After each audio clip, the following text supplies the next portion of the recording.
Welcome to another episode of Ring Walk Boxing Podcast. I am Bean, and if you're here, make sure you please hit that thumbs up button. It's Saturday morning, Cincinnati, USA. In the state of Ohio.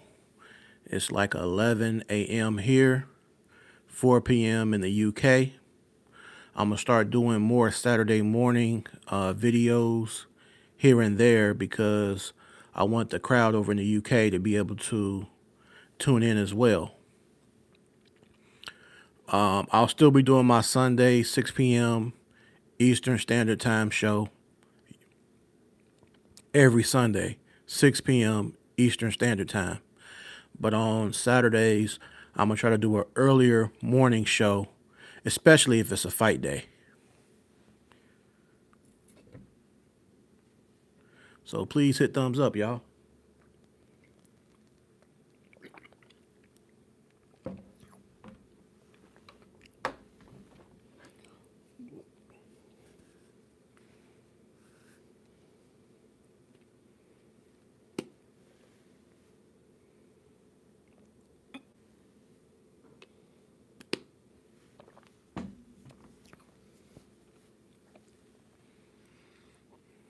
All right.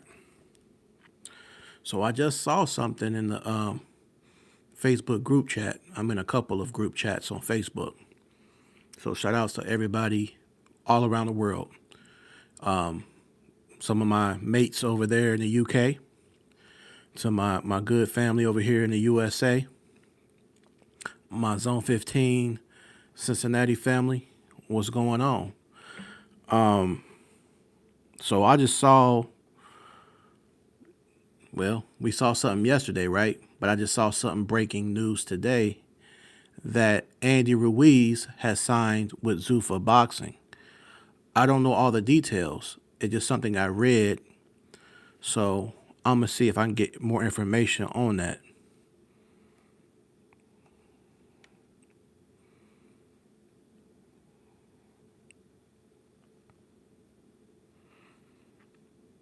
Now, speaking on Zuffa Boxing,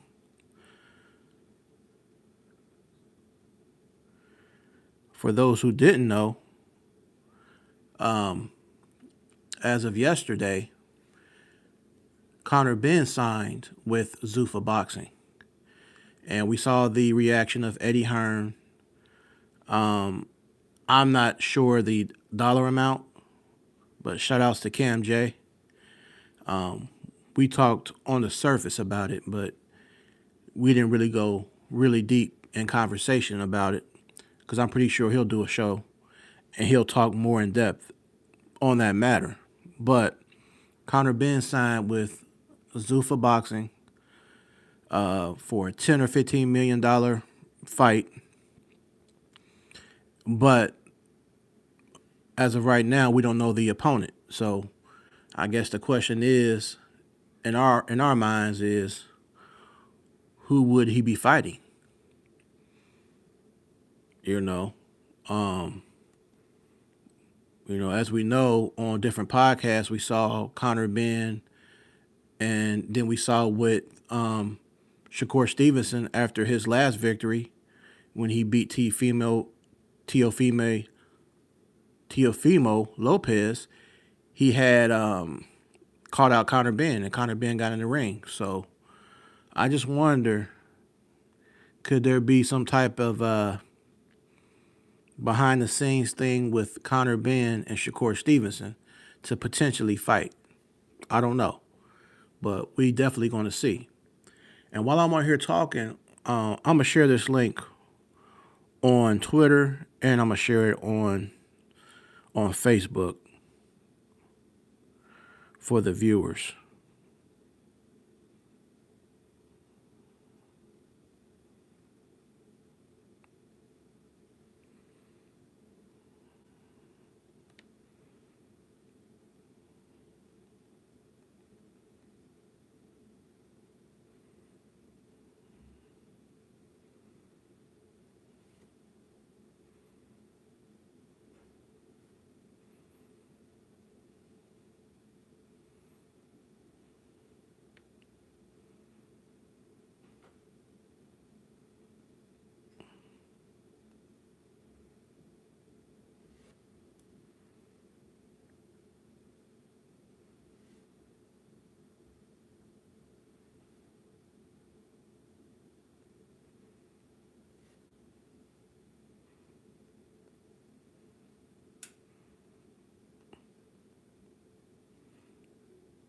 Okay, I'm putting it on Facebook right now, and I'm gonna share it on Twitter real quick.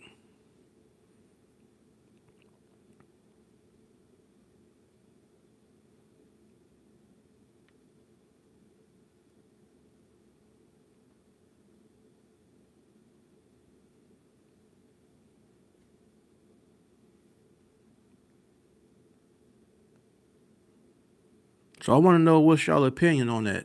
Conor Ben signing with Zuffa, and if you saw the reaction yesterday of Eddie Hearn, he was saying that he was devastated.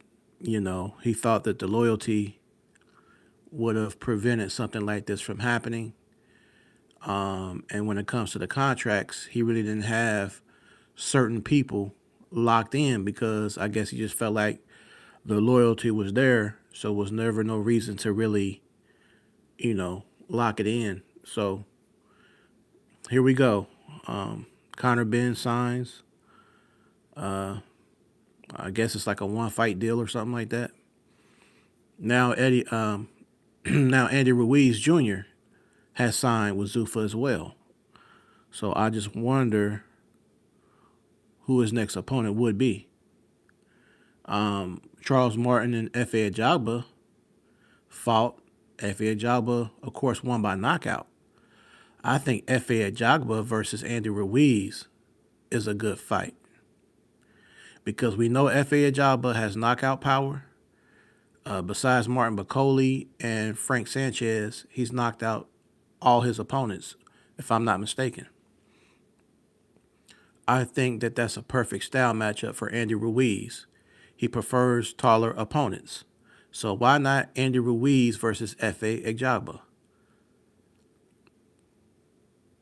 But then again, Ruiz would probably need a tune-up fight because he hasn't been fighting and he has not been consistent. So he would probably need a tune-up opponent first, and then I say let him fight Efe Ajagba. That would be a good matchup. Now, also on Zuffa Boxing, Ja Apataya has signed with Zuffa to fight an opponent named, I think his name is Brandon Glanton. I'm not privy to Brandon Glanton, but just because I don't really know of him doesn't mean he's not a decent fighter. I just don't really know about him. But it looks like Zuffa is starting to slowly, you know, put their fishing lines out there, and they're grabbing a couple of boxers and getting them on their roster. So I just want to know what y'all opinion is on this whole Zuffa boxing thing.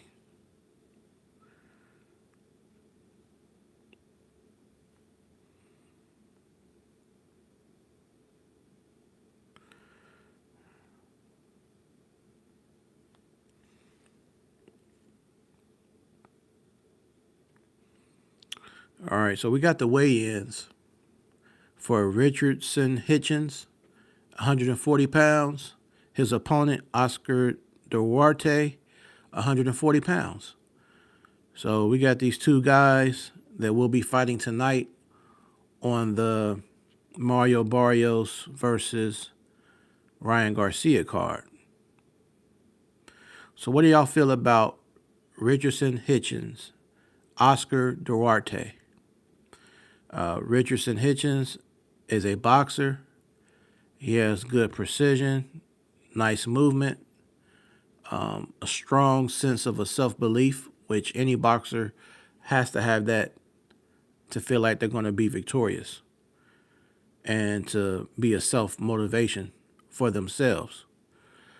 Oscar Duarte is a brawler puncher. So he can definitely punch and he can brawl. I think there will be times in this fight where it's going to be some back and forth in the pocket at times. That's when it can get very risky for Richardson Hitchens if he rushes in. But I don't think he's not a negligent fighter. So I think he'll be responsible enough to, keep a certain distance, stay on the move, in and out, circling around. Um, I don't think he'll get in a firefight, really. At least I don't think he would. Because Oscar Duarte can be very dangerous as well. He got the punch power. He can kind of, and he's not just throwing like a punch here and there like a Deontay Wilder, lining you up because he's not a one punch knockout artist, but he throws in bunches. Um, he could definitely be a dangerous opponent for Richardson Hitchens. This is always a good style matchup when you got a boxer and a puncher, or a boxer and a brawler slash puncher like Oscar Duarte. So let me know your opinion.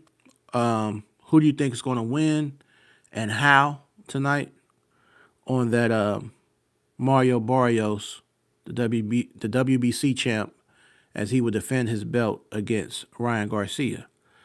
And on the undercard, like I said, Richardson Hitchens versus Oscar Duarte. So let me know your predictions. How does it play out? Also on that card, we have Frank Martin, one boxer that is actually, well, he's one of my favorite boxers now at 140. He will fight Nahir Albright. Albright's no slouch, but I feel Frank Martin has the athleticism and the movement and is kind of underrated. I think people look at him like, oh, what has he really done? But give him time, because I think that Frank Martin wants to prove he's one of the better and one of the best at 140. But sometimes it takes a little time, and you got to prove it fight by fight. So it can take a minute. But we saw with Francis Bartholomew, his last fight, he finished him in a devastating fashion. Now, prior to that, he had not been in the ring for a while since the being knocked out by Tank Davis. But that was a good rebound fight to show, hey, yes, I suffered a knockout loss from Tank Davis, but I could still rumble with these guys out here. You know what I'm saying? So I think tonight he's going to want to make a statement again that not only did I just win a fight with a Francis Bartholomew to kind of get me, acclimated to 140, get my feet wet again, and get back in the back in motion again, but I think tonight will be a defining fight, because if he could look really good in this, there's no telling who he's going to fight next. Look at Richardson Hitchens. Should he win against Duarte, or if Duarte wins, at some point in the next fight or two, Frank Martin may fight one of those guys. Now, I did see a video with Frank Martin.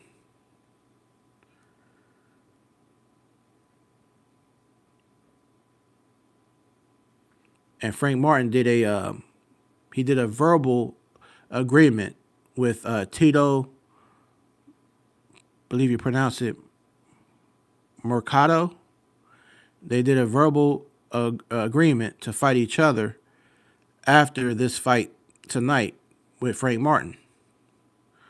So me feeling like Frank Martin is a man of his word, most likely I feel like he's going to win.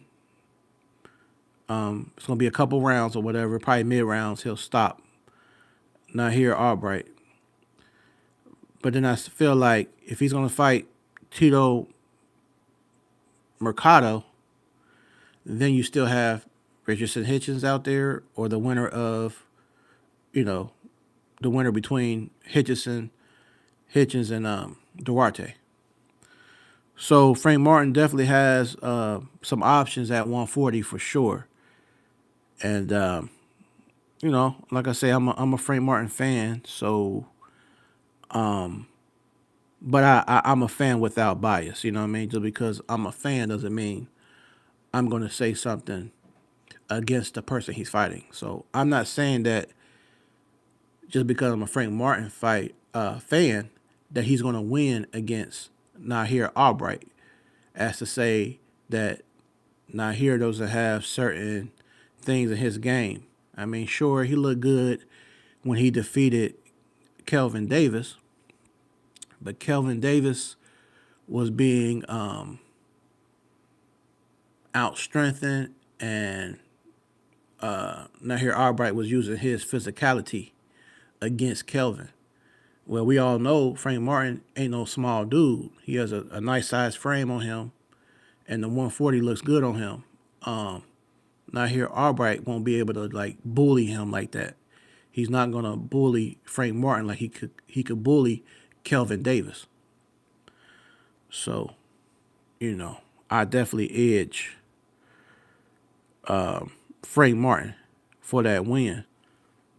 But, that's my opinion. So I would like to know yours.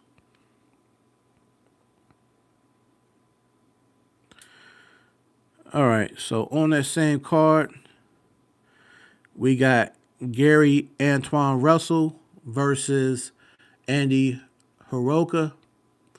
Gary Antoine Russell weighs in at 140 pounds, and Andy Hiroka weighs in at 139.5 pounds. So we got us another fight on the same card as Ryan Garcia versus Mario Barrios. So I mean, it's going to be a good fight card. It's going to be a good fight card. I am going to edge Gary Antoine Russell. He has a good chin. He has a different style. He puts calculated pressure, but he's smart in doing so. And in my opinion, Gary Antoine Russell, in my very strong opinion, Gary Antoine Russell wants all the smoke. I've seen a few interviews with him. Shout outs to my guy Matt at Brunch Boxing. Did an interview with Gary Antoine Russell. Gary Antoine Russell has a hit list. He has Dalton Smith on his radar. Speaking of tonight, who's going to be fighting on the same card, he has Richardson Hitchens on the radar. And he has, last but not least, Shakur Stevenson on his hit list. He also did an interview saying that he felt Shakur Stevenson would not fight him, would not take a fight with him. That was the words of Gary Antoine Russell. Now, why does he feel that way? You may know, or you may have your perspective on why you feel that he said what he said. So why does Gary Antoine Russell feel that Shakur Stevenson won't fight him? But Shakur fans and just some people who may not be necessarily a Shakur fan, they feel like it's easy work. That Shakur would easily beat Gary Antoine Russell. So, it just comes down to the point where we have to let these fights play out. We don't know what's going to happen until they get in the ring to make it happen. And that's what it is with boxing. It can't be a thing of this person beat this person, so now you want to take that victory and act like it's your victory. For instance, what's his name? Rolly Romero. He perfectly executed a game plan to beat Ryan Garcia.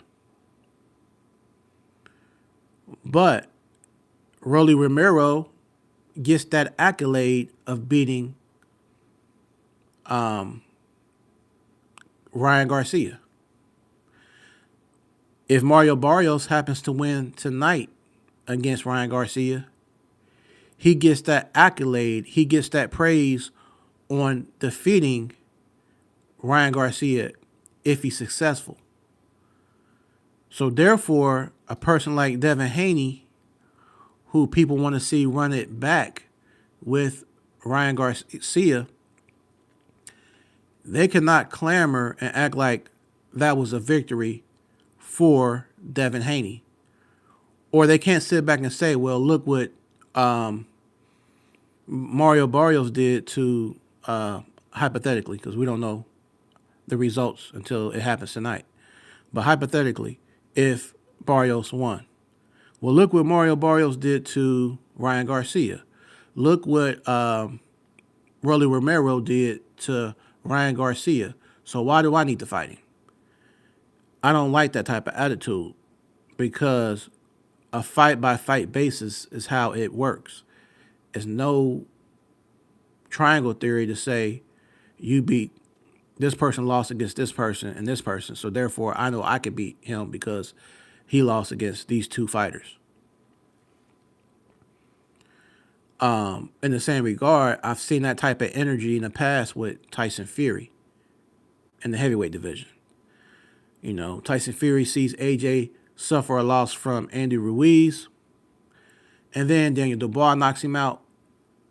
So then Tyson Fury feels like, oh, look what Andy Ruiz did. He exposed Anthony Joshua. Look at Dubois. He exposed Anthony Joshua. So what do you think me, Tyson Fury, would do against AJ if we fought? But boxing does not go like that, Tyson Fury. That was the victory of Andy Ruiz, the major upset that happened. When Dubois beat him, that was Dubois' victory. That's not Tyson Fury's victory. Tyson Fury needs to get in there himself and beat Anthony Joshua.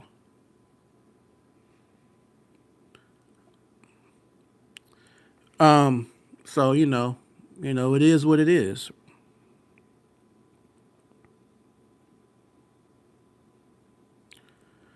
Let's see. Now Conor Ben did like a letter. I'm gonna try to read it. So Conor Ben says, first and foremost, I would like to thank Eddie and the entire team at Matchroom for everything they have done for me over the past decade. From guiding me when I first turned pro to headlining stadium shows. They were not only with me for highlight moments, but stood shoulder to shoulder with me during the tough times. It's been a journey beyond anything we could have imagined. And for their belief, support, and guidance, I will always be grateful. But Zuffa Boxing presented me with an opportunity I simply could not refuse. I love Eddie to continue to be part of my team and for our partnership to evolve in this new chapter. I'm filled with excitement and hunger for what's ahead with Zuffa Boxing. Want the legacy fights, the biggest nights, the biggest stages. I fear no man at any weight, and I'm ready to give the fans the fights they've been calling for. I'm in my prime, and together we have bold and ambitious plans. So those are the words of Conor Ben. Now, since I spoke about Shakur Stevenson and the fact that Gary Antoine Russell has him on his radar, and he let it be known on a few interviews, and he doubled down.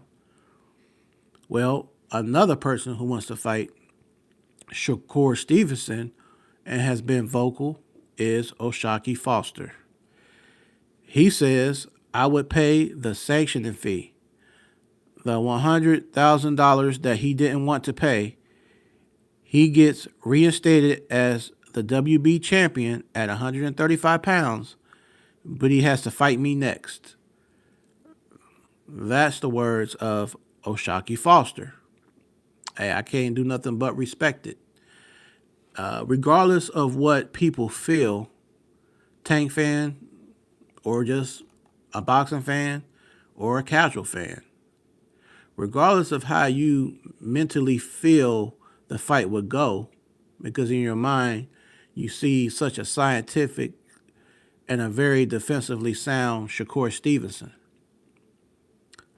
Regardless of all that, fighters like Gary Antoine Russell or Shockey Foster, and there's probably some others out there that are willing to fight Shakur Stevenson. The fights need to happen. Those matchups need to happen. Regardless if you feel like it's easy work for Shakur, well, if it's easy work for Shakur Stevenson, then he needs to get in the ring and fight these type of guys. Plain and simple. There ain't no mystery. There shouldn't be no mystery.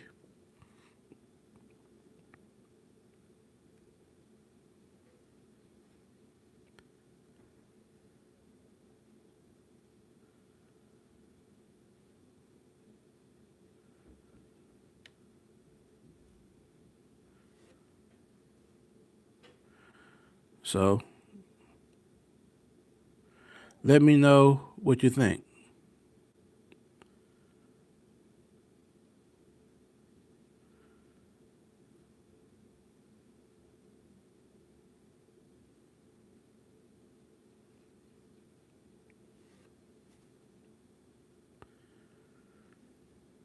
In regards to the fighters that want the smoke with Shakur Stevenson.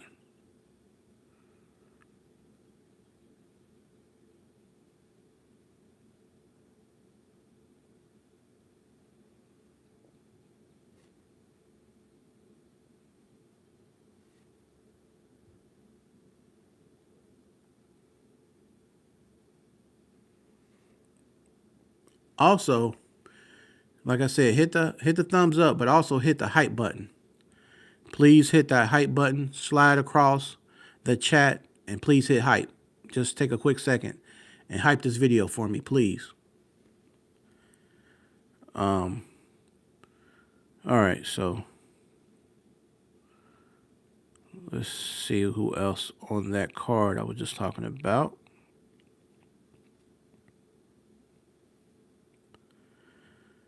All right, so let me know your opinion. Frank Martin versus Nahir Albright. Richardson Hitchens versus Oscar Duarte. Gary Antoine Russell versus Andy Hiroka. And then we're going to talk about the main event for tonight. The WBC champ Mario Barrios versus Ryan Garcia, a.k.a. King Rye.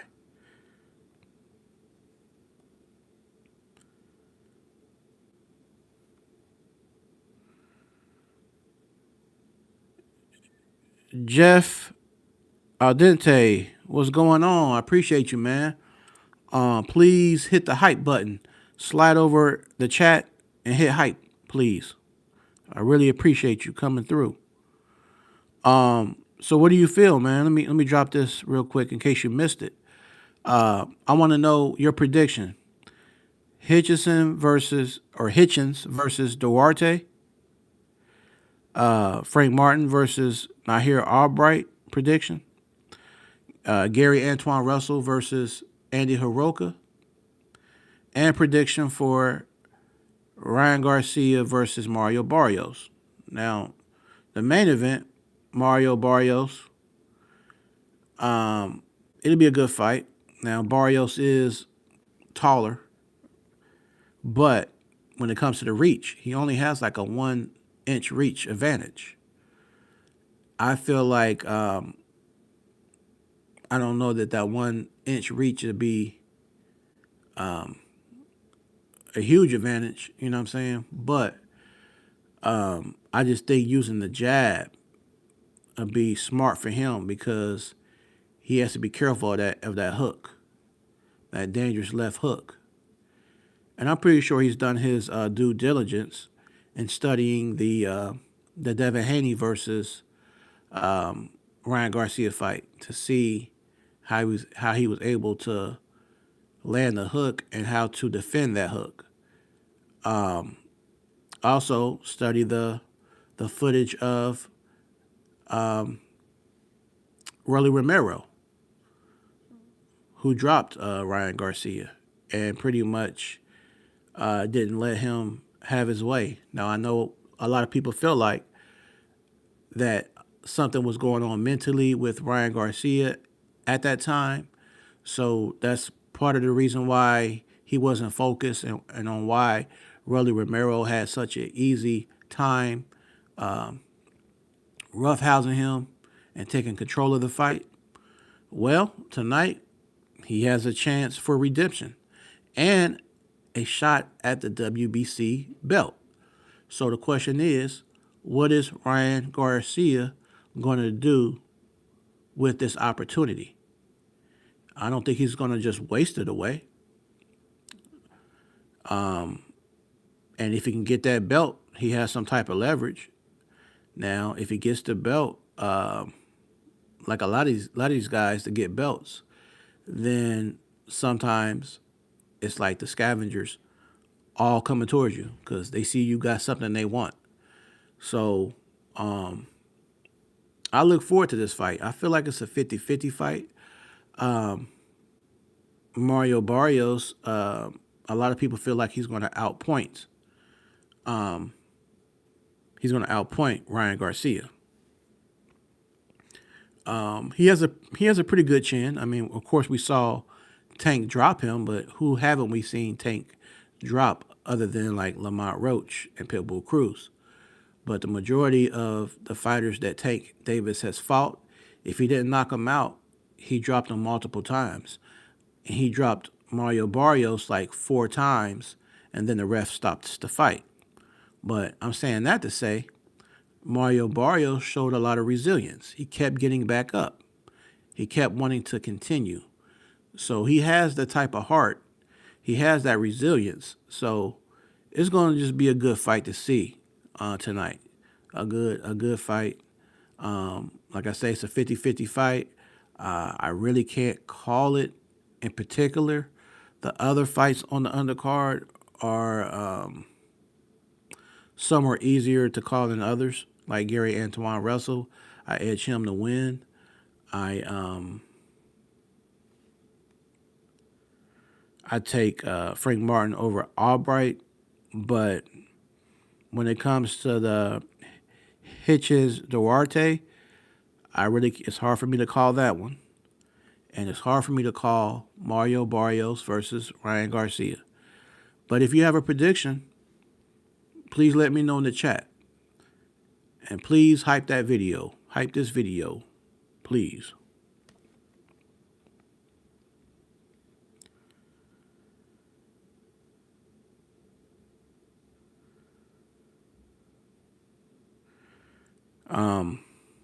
May the 2nd, a boxer I particularly like, David Benavidez, will fight Zurdo Ramirez in the cruiserweight division. So he will go up from light heavyweight to cruiserweight. I hope people put respect on his name. Even if he, for instance, lost the fight, which I'm not trying to jinx David Benavidez. I'm a fan. But worst case scenario, if he lost the fight, give him his respect. If he wins the fight, most definitely give him his respect. But I'm just saying, he's going up from light heavyweight to fight at cruiserweight and then probably be right back down at light heavyweight. So he's doing that thing where he's going up in weight and then going to lose the weight, So I commend him. I mean, he's the guy that's wanting all the smoke as well. David Benavidez, I think, gets slighted a lot. And I just like boxers for who they are. I don't care who you roll with. I don't care if you're PBC. I don't care if you're Matchroom. I don't care if you're now on the Zuffa. I don't care if you're top rank. I don't care about all that. I like boxers for what they represent and what they can do in the ring, for their skills, their intangibles, their defensive style. But like I prefer a boxer who's defensively and offensively equal. It's like equal parts. It's like a Arnold Palmer, half and half lemonade, half tea or whatever. The offense and the defense is like you got a balance of both. Like Keyshawn Davis, for instance. To me, he's the perfectly balanced fighter. Defensive, offensive, can box. He can do a lot of different things. Keyshawn Davis is a finisher, and I respect that. Now there is a little footage that got out with Keyshawn Davis sparring with Shakur Stevenson, and from that 30-second clip, you see Keyshawn getting the better of Shakur Stevenson, but I can't really go based off of that in totality just because, it might have been, for instance, a couple minutes, and it might have been times where Shakur was getting his shine, and getting off too. But in particular, me personally, as a preference, I like Keyshawn Davis better than I like Shakur Stevenson.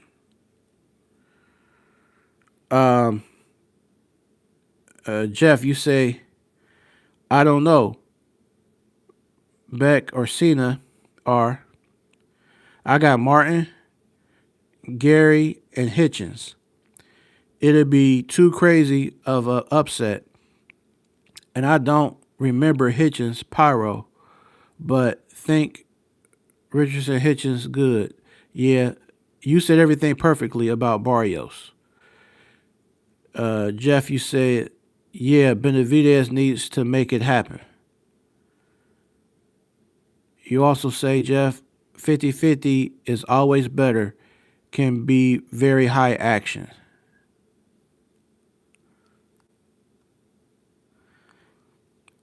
You said Duarte is great, but I think if he lose to Garcia, I think he should lose to Hitchens.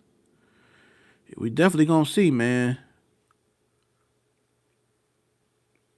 Yeah, we definitely gonna see how it all plays out.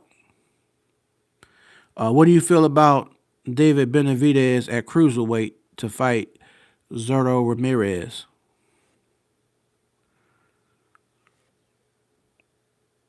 And let's talk about the rematch over in the UK.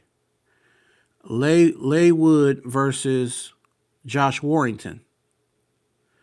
You know, um,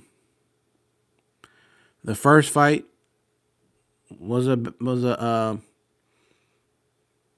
it was back and forth, but um,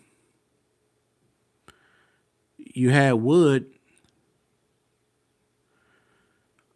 above on the scorecards. You had him ahead on the scorecards.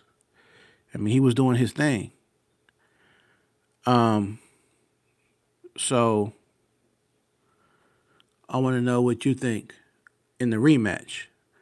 Warrington versus Wood. Who do you think is going to win and how? Because to be up on the scorecards and then to get pieced up and then stopped, I think you could definitely come back if you realize your mistake. You can make adjustments in that type of situation.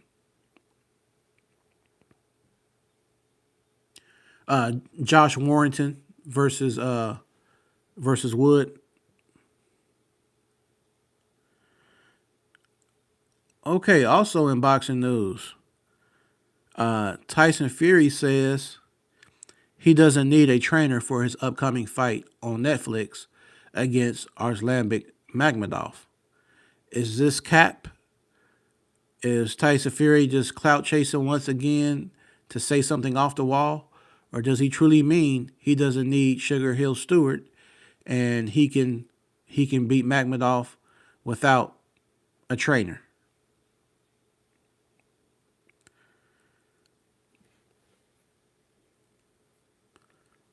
Now, remember the original triangle in the heavyweight division some years back was Tyson Fury, Anthony Joshua, and Deontay Wilder.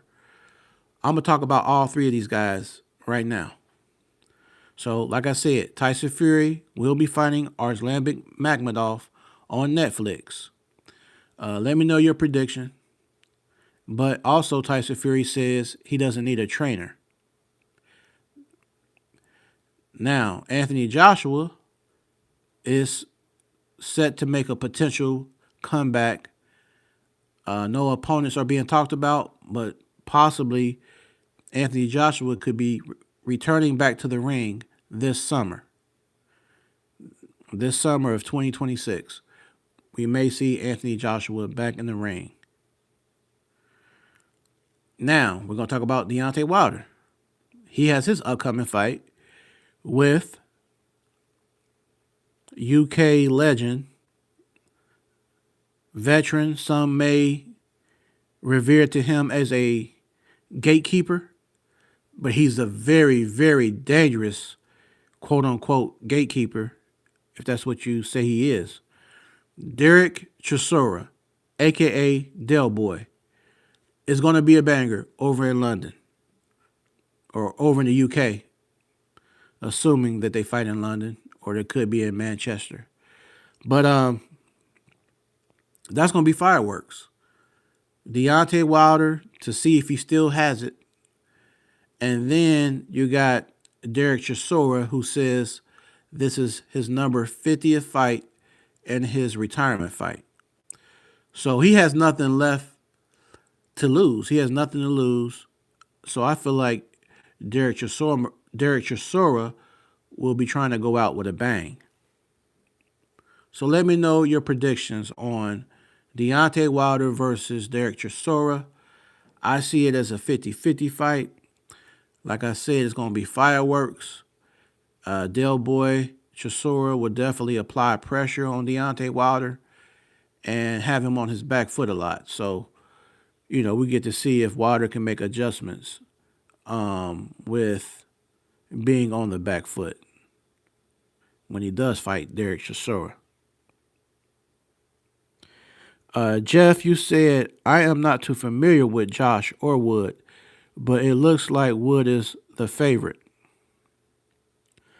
You said, Jeff, Fury versus Magmadov. Yeah, he shouldn't need a trainer. Magmadov is not Wilder. Tyson definitely needs to win. If he doesn't, that's bad. I don't think Magmadov has any threat other than that. Yeah, I agree, Jeff. You said Chisora Wilder is going to be insane. It's going to be insane. It's definitely going to be insane, man. And I just can't wait to see it go down. You said I'm going crazy for that one, for sure, man, for sure, man. But given the fact that Derek Chisora is about to exit out and retire, I do want to see um, Wilder win and his plans don't get spoiled. If Wilder can win and if Tyson Fury can win against Magmadov, and then AJ comes and fights in the summer and he wins a fight later this year, that's going to set up the fight for Fury versus AJ in 2027. Now, even if Deontay Wilder wins this fight against Derek Chisora, I don't think it's set in stone that he will get the fight for Usyk. And I think right now, I thought I seen something in boxing news that the Usyk versus Cabello fight was ordered. Um, Excuse me. Let me double check though, just to be sure. But I know I thought I seen something.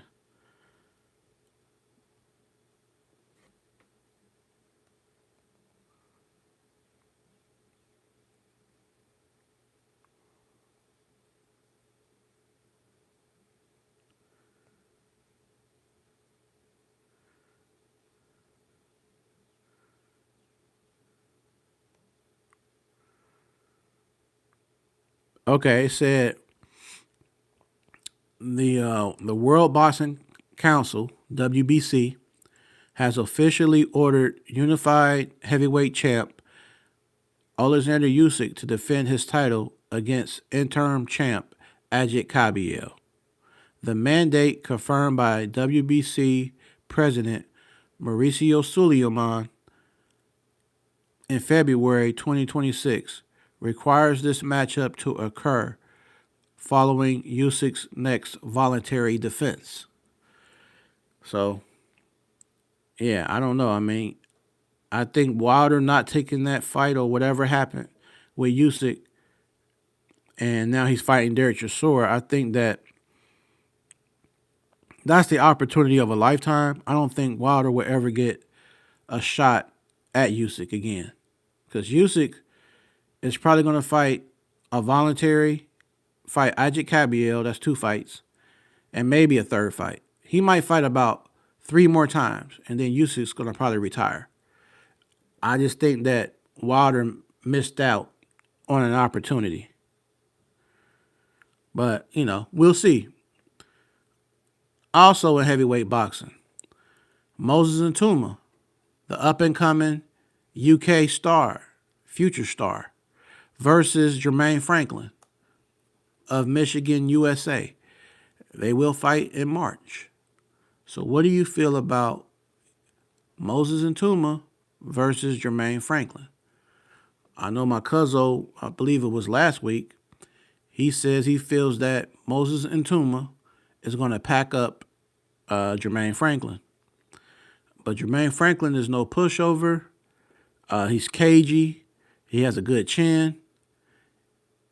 He's fought another high ratio knockout artist, Anthony Joshua, and he went 12 rounds with AJ. Although he lost, he did go 12 rounds.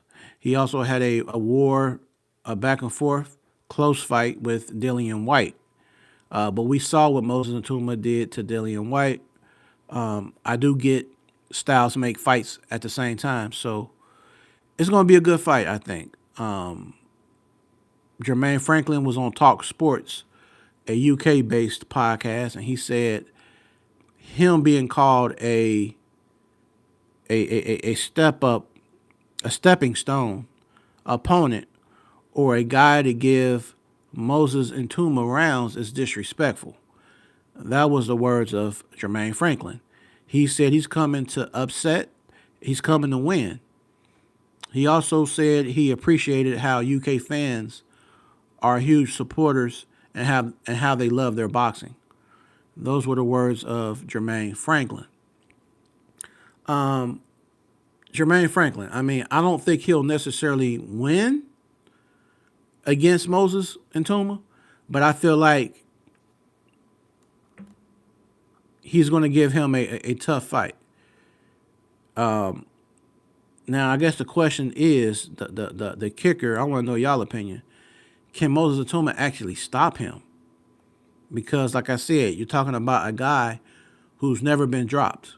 He's never been dropped, and he's never been stopped. So, could Moses Ntuma be the first person to stop, drop, or knock out Jermaine Franklin?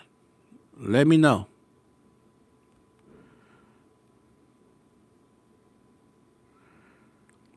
Salute Wayne Evans. I appreciate you, brother. Since you're just tuning in, I can ask you your predictions for tonight.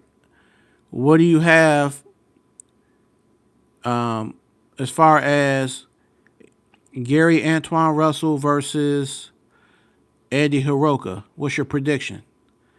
Also, prediction for Richardson Hitchens versus Duarte.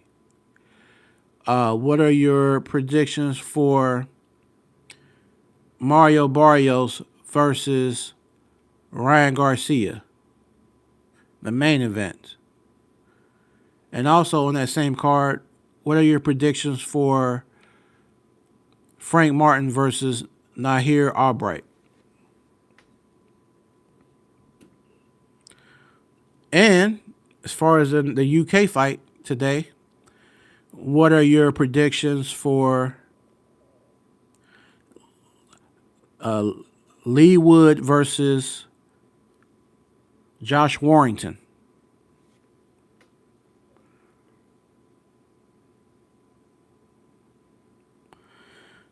All right, Jeff, you said I got Intuma. He's too young and sharp. I feel it's 55-45.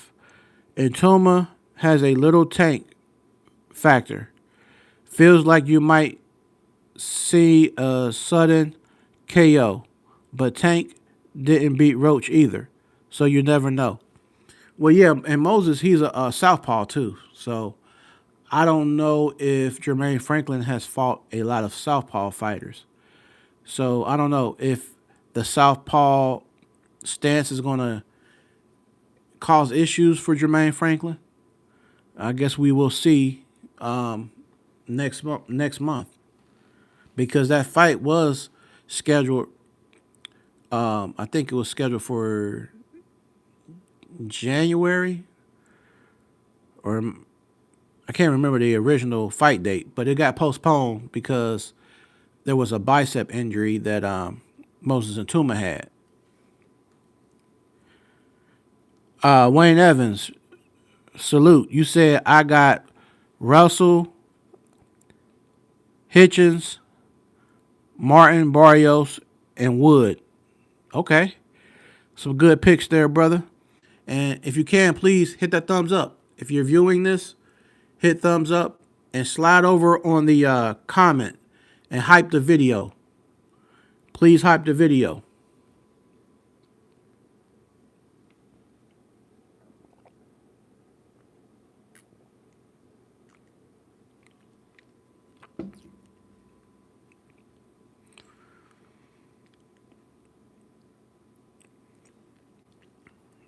Wayne, you said I got Intuma winning by stoppage.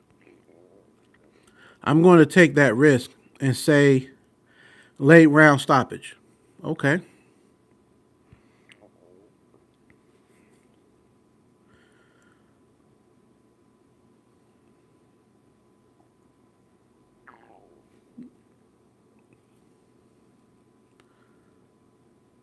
Um, Now, what do you feel, y'all, about Gary Antoine Russell calling out Shakur Stevenson? He said he wants everybody. He wants Dalton Smith. He wants Richardson Hitchens. And he wants Shakur Stevenson. Those are the words of Gary Antoine Russell in an interview.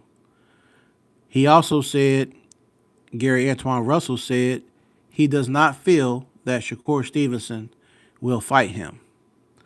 Also, another person calling out Shakur Stevenson is Oshaki Foster, who just came off a win when he beat Cool Boy Steph.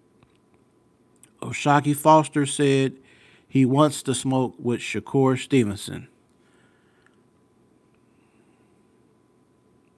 Wayne Evans, you said everyone wants a shot at Shakur. Stand in line. LOL. That's for sure, man. That is for sure. Everybody does want that smoke. Jeff, you said I'm heading out. Love the podcast as always. Hey, man, respect to you, man. Be safe and have a good day. And I'll be back on here tomorrow at 6 p.m. Eastern Standard Time in the USA, Jeff. So if you're free tomorrow at 6 p.m. Eastern Standard Time, I'm going live because we're going to do our recap. So take care, man. I'll see you soon. Yeah, Wayne, that's for sure, man. Now back to heavyweights. Another banger because we talked about Moses Ntuma versus Jermaine Franklin in heavyweight. Wilder versus Del Boy, Derek Chisora, heavyweights. Tyson Fury versus Arslanbek Makhmudov in the heavyweights. Well, let's talk about Daniel Dubois versus Fabio Wardley in heavyweight. Heavyweight clash for Wardley's WBO, I'm sorry, his WBO strap. What do you feel about Dubois? We know Dubois has more notable names, more notable names in totality. But Fabio Worley, as he's built himself up, he's starting to, get better and better. You saw him stop Justice Huey losing all the rounds and lands that punch in the mid to later rounds and stops him.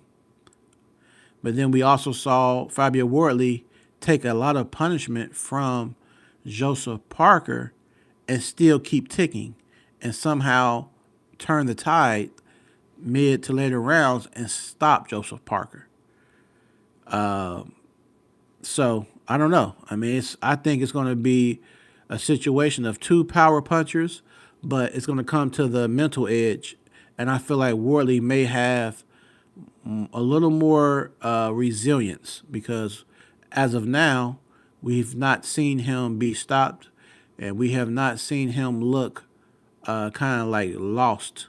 Sometimes you see a bewildered look on the face of Dubois if he gets dropped, if he gets hurt. It's almost like he's out of his element. I think it's more frustration with Dubois. He gets frustrated, but at the same time, that's a part of boxing. You can't get frustrated to the point that you give up. You know what I mean? So if you're going to get that frustrated, then you're probably in the wrong line of business because it's not going to always go your way in boxing. Sometimes you're going to have to navigate and you're going to swim into a tough current and you have to stay afloat. I think Daniel Dubois has to understand that concept or else he's going to always have issues.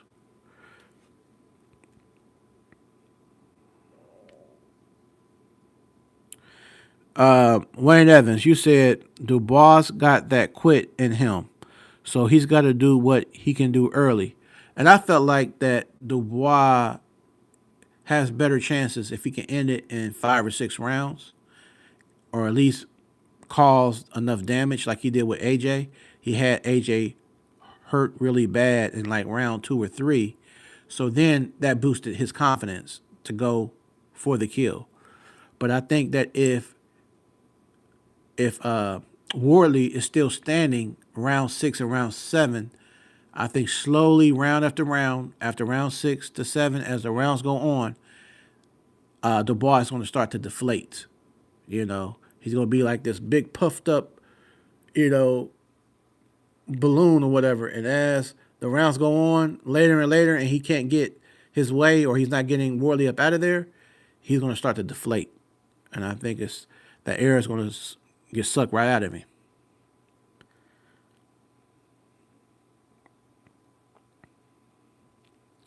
But it'll be a banger for as long as it lasts.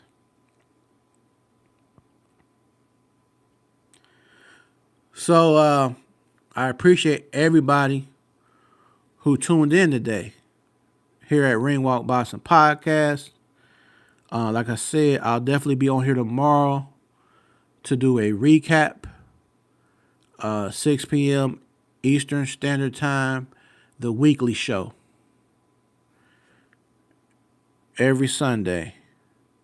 And for this year, like I said, I have all intentions on having more special guests on the show. So I'm gonna try to reach out to a Facebook friend that's he's an older gentleman who is a huge boxing fan. He attends some of the boxing events.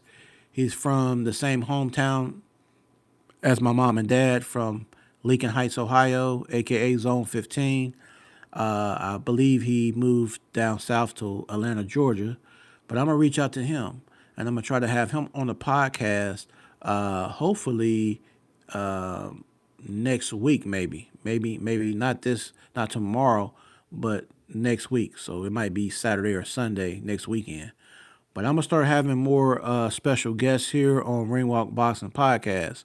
Also, if you missed the interview I did with the up and coming boxer Giorgio Asala, Giorgio is from Romania.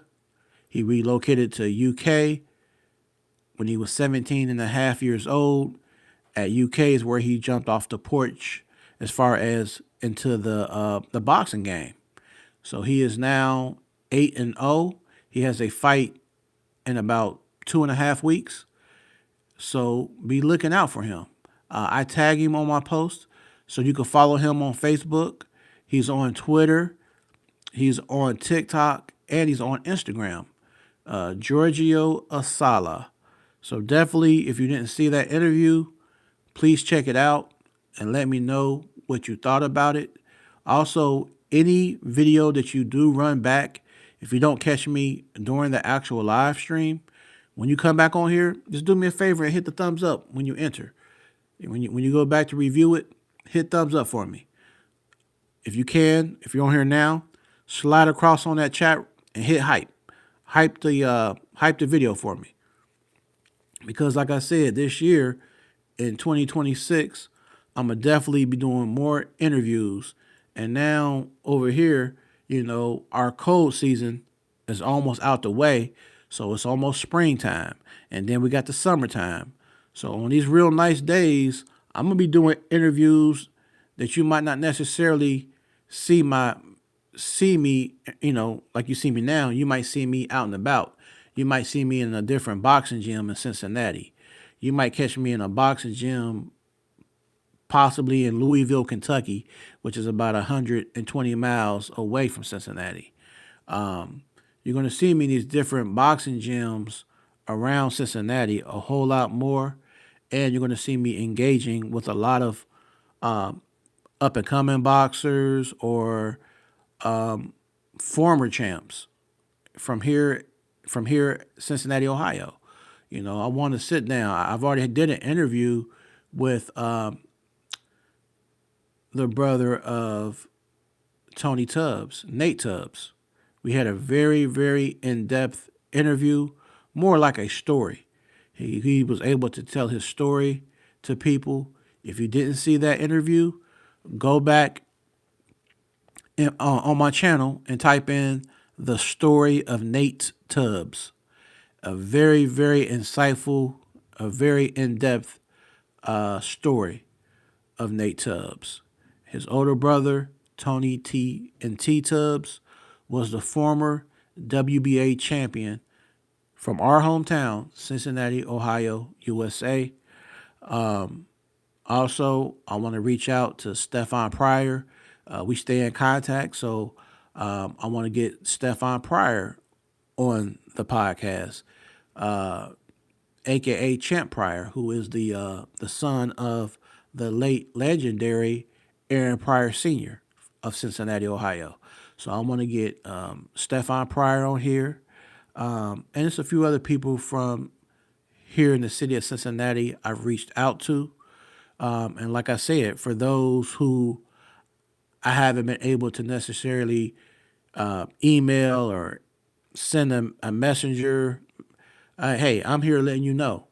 If you're a boxer in the city of Cincinnati, if you're a boxer in the state of Ohio, if you're a boxer in the country of America, if you're a boxer in the world, whether you're in Romania like Giorgio Asala, whether you're in the UK, whether you're in Africa, wherever you are and you're a boxer and you want to tell your story, all you have to do is reach out to me.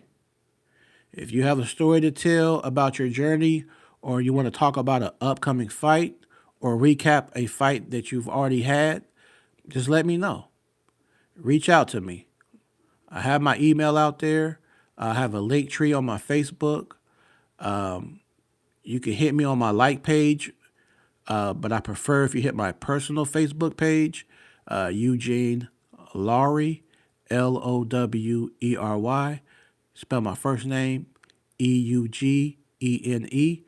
Just reach out to me in my messenger and let me know you would like to be on the show and tell your story.